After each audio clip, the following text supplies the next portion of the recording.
Petit 4 de ce grand 2 consacré au couple de variables aléatoires, la notion de deux variables aléatoires indépendantes. Alors on a vu au début de ce paragraphe que quand j'avais deux variables aléatoires discrètes définies sur le même espace probabilisé, connaître séparément les deux lois de x et de y ne permettait pas de savoir comment se comportait le couple xy, parce qu'il manquait la notion d'interdépendance. Eh bien, on va voir que si je connais la loi de x, la loi de y, et que j'ai une hypothèse en plus qui est l'hypothèse d'indépendance des deux variables aléatoires, là, je connaîtrai la loi du couple. Pourquoi? Parce que la définition de l'indépendance de variables aléatoires va correspondre avec la définition d'événements indépendants, à savoir que des probabilités d'intersection vont être des produits. Donc la définition est la suivante, je prends x et y, deux variables aléatoires discrètes définies sur le même espace probabilisé. On dit qu'elles sont indépendantes, ce qu'on note x indépendante à y, alors on dirait le symbole orthogonal, mais il y a une double barre verticale, voilà, je lis x indépendant à y. Si pour toute partie a incluse dans x de oméga et b incluse dans y de oméga, la probabilité que x appartienne à a et y appartienne à b, la probabilité de cette intersection, c'est le produit des probabilités. Probabilité que x appartient à a fois la probabilité que y appartient à b.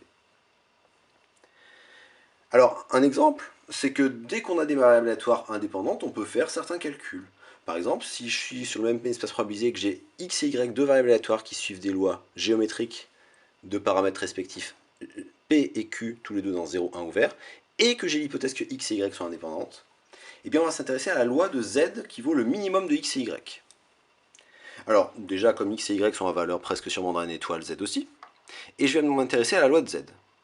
La première façon, c'est de se dire que pour tout j dans une étoile, je vais essayer d'exprimer l'événement z égale j en fonction du couple x et y. Et je me dis quand est-ce que le minimum de deux nombres vaut j, c'est soit quand x vaut j et y strictement plus grand que j, soit quand y vaut j et x strictement plus grand que j, soit quand x et y valent tous les deux j. Et cette union ici, elle est disjointe. Donc la probabilité vaut la somme de trois termes, et chacun de ces trois termes fait apparaître la probabilité que x appartienne à un certain ensemble, ici appartienne à singleton j, et que y appartienne à l'intervalle ouvert j plus l'infini. Et donc par indépendance de x et y, ça fait un produit. Et pareil pour les trois termes. Je continue en utilisant le fait que x et y suivent des lois géométriques. La probabilité que x vaille j, c'est 1 moins p puissance j moins 1 fois p. La probabilité que y vaille j, c'est 1 moins q puissance j moins 1 fois q. Et pour des lois géométriques, je connais aussi la probabilité que la variable aléatoire soit strictement plus grande que quelque chose.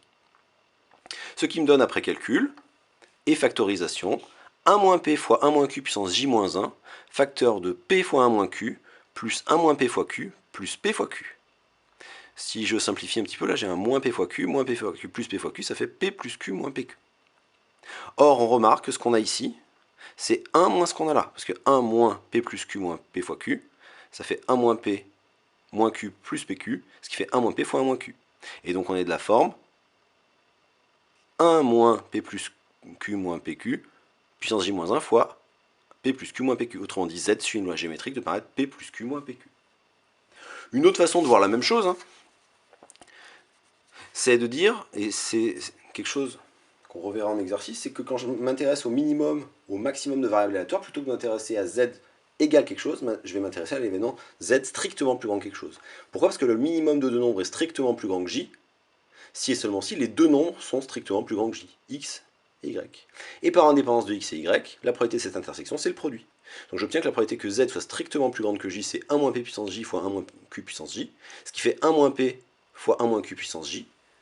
Et par caractérisation des lois géométriques avec un S, grâce aux événements de la forme z strictement plus grand que j, on obtient bien que z suit une loi géométrique de paraître 1 moins p fois 1 moins q. Alors on a vu la définition de variables aléatoires indépendantes, mais en pratique, pour vérifier que deux variables sont indépendantes, on va utiliser la caractérisation avec les probabilités que chacune des deux variables soit égale à quelque chose plutôt que l'appartenance à deux parties de x d'oméga et y d'oméga.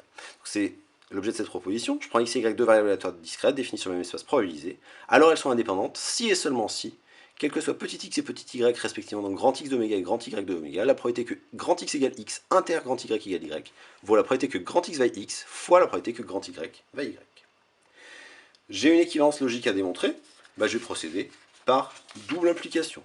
De gauche à droite, si x et y sont indépendantes, par définition, quelles que soient a et b des parties respectives de grand x d'oméga et grand y d'oméga, la probabilité que x dans a inter y dans b, c'est la probabilité que x dans a fois la probabilité que y appartienne à b. Donc si je prends x et y, maintenant je vais partir du début de la conclusion, je prends x et y respectivement dans grand x d'oméga et grand y d'oméga, et je vais poser grand A égale singleton x et grand B égale singleton y. Et je dis que la probabilité que grand X égale X inter grand Y égale Y, c'est la probabilité que X appartienne à singleton X, intersection avec grand Y appartienne à singleton Y, ce qui vaut le produit par la définition de l'indépendance, ce qui fait bien la probabilité que grand X égale X fois P de Y égale Y. Donc là j'ai traité, j'ai envie de dire, l'implication facile. L'implication un peu plus délicate est dans l'autre sens. Donc je suppose que c'est vrai pour les petits x, petits y, et je vais démontrer que c'est vrai pour les grands A et les grands B. Donc je prends grand A inclus dans x d'oméga et grand B inclus dans y d'oméga. La grosse chose qu'apporte le fait que x et y sont des variables aléatoires discrètes, c'est que x d'oméga et y d'oméga sont des ensembles au plus dénombrables, et comme A et B en sont des parties, A et B aussi. Et donc l'événement x appartient à A, je peux l'écrire comme l'union des x égale x pour x dans A. Mais cette union, elle a le bon goût d'être au plus dénombrable. Pareil pour l'événement y est dans B.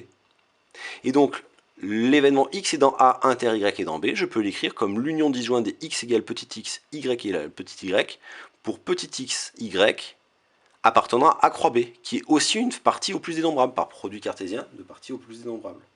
Et donc, par sigma additivité, une probabilité d'une union, c'est la somme des probabilités quand l'union est disjointe et que j'ai une famille au plus dénombrable. Donc j'obtiens que cette probabilité-là vaut la somme des P de x égale x, y égale y. J'applique ce qui était mon membre de droite de l'équivalence, c'est-à-dire la probabilité de cette intersection-là, c'est le produit. Puis je fais une sommation par paquet qui est licite, puisque j'ai une somme de termes qui sont tous positifs. Je somme d'abord pour les x dans A, puis pour les y dans B, de P de x égale x, soit P de y égale y. Ce P de x égale x ne dépendant pas de y, il peut sortir par quasi-linéarité. Et la somme pour y dans B des P de y égale y, c'est simplement la probabilité que y appartienne à B. Et une fois que j'ai la probabilité que y appartienne à B, elle ne dépend plus de x, elle peut sortir par quasi-linéarité, et j'obtiens la probabilité que y appartienne à B fois la probabilité que x appartienne à A. Et donc j'ai vérifié ce qui était ma définition initiale de l'indépendance de deux variables aléatoires discrètes.